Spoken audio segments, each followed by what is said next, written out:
Pia kamal ka Nuar Online TV ka jan gwasem de korodan palping ka mandan banaling ka riga dan shore lat en riga shore lat chala do shagat page jepa ki shimurleni shiga guard page ray which ka kobo tier goal ka shanka wal bangwan ka pai wara ron kina dara wida jandanga wida diok eto content alla wale angud kan kono wore raja me de yetejeno de yen subscribe ki de yen nyoaka nasen kokien atin nakajano de kan tong nuere de kan malaling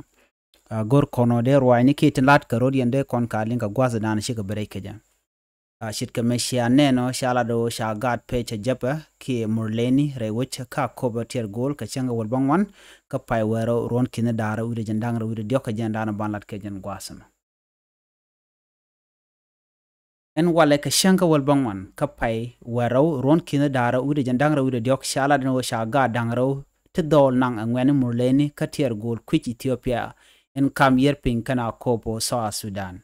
chala den en wo gada to kapka ka kam nyu kwar kana tier goal kan gada to ka gadu do mishwale gadbel tu jek chajala di nono kan gada to chala den wo shika wo kor nene tin porka shar en shar mo sharan jen ka tier goal men wo nika kan kwich peg Ethiopia ken gur ken gwas danen te torbiyel tiktin alo jel kan ka char ko torbiyeli wo kan kam pur kan char kunala wo kam jel na korien wa kan be jel ka kel ka torbiyel to alo jel ka kor du no la karodien kula nen ka gwada dan torbiyel ten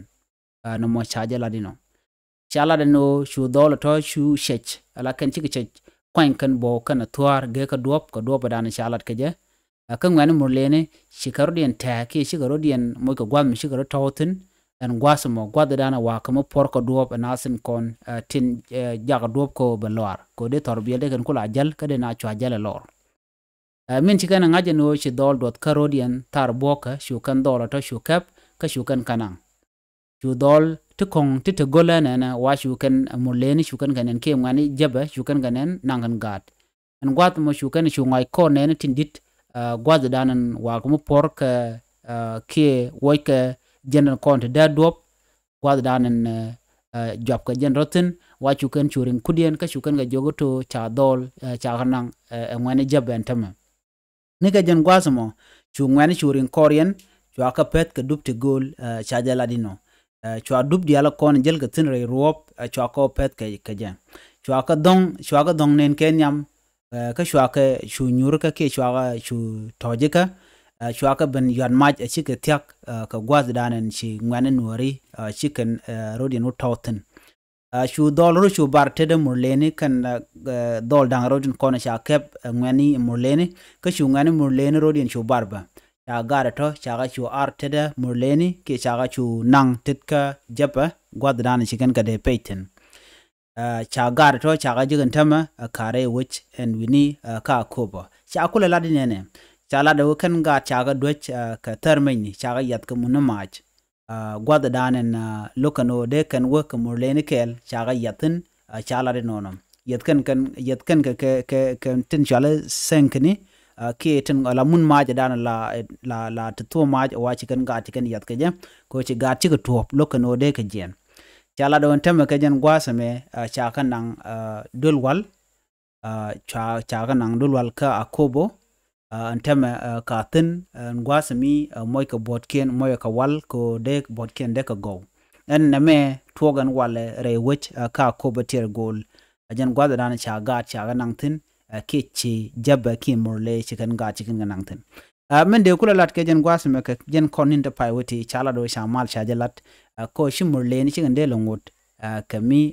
nakanas ki nankan gat ki pek hok no mo mishalat shi community dangro la community loka kana community dung murle ko kente ga border wa shi ga right ko dong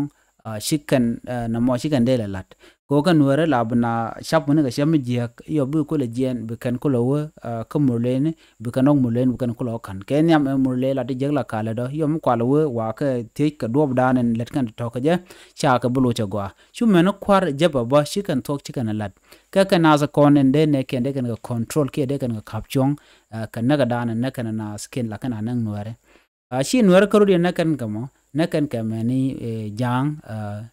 na kan ga bom ber du no ber kan tie ka long ka murle ko kan te ga border ka shengan kel ka pibor ala ken shenga mi shale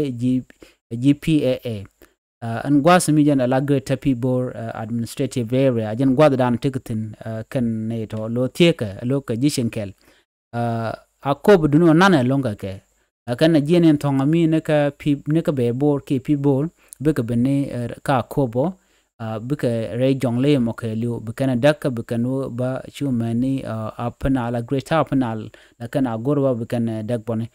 ko jen gwadan ku kanok lo kwalten kana kan gara tieni ga tien bika nang bika ko kok ena mo ke liu jen la dan let kana lo a business kaka ko do badanen let kan nyin ken gem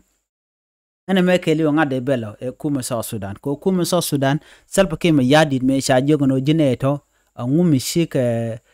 luek ke ngum shaka luek ko kan ka kwart yen ka shika ren yen karodien ngum shika na kap chong anak anat ci sel ke me yadi laro ne na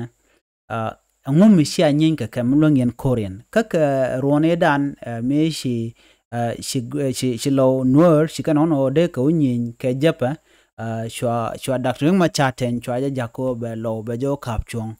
me chi kor me chi dit ko chagu jo chetel duob do dien no binar tuka ke me shagu jano binwari nyenga ka ke den wari ka tuka kor chu reng ma cha sho ka shwa lo nuar shwa ka kapchong ana mo ke li kan ne shwal ke jaba ma ki murle kan ne yos ke self ke ma yadit ko do badana bikan mal bikan ka yar ke jam ko jen ku ka moy ke mejo ke jen moy ke de diala no ten content yar kan nat ke je kay yo ramdan ko la kondi mi ya jogje cheb goro borach kanasin kon tinte ka pibor la kwar tin kon yan ga pibor ko gane ti gane kon ne kende kan kapchong na me deja kapchong de ba ja kapchong na mi che kul ta ka kwar mi jidit mi shi ngot chi ga yorpin ka kwinen kon lat ke dije ko man balet ka na me deja rale ka gwa ka do mi chero de loy ke je kon ta man na tuka ajen shane nan wala sha gar to sha keb du no sha ka ar ngwen nori ka ar ka bom kana wo sha sharp ken ne de konti la murleni sha ngach ko la ken gar nan ka bukan ko lo business ka ke re wojin wini ka be bor ke pi bor na me jele dane linga jen gwasme mi jira ma jidit ke jen channel me der jen wax nasen ko ken ko de lare de kan kula mala shup gwannatin kon gor kon ke de ko tin jen gwadande kon chongtin biata kamal bye bye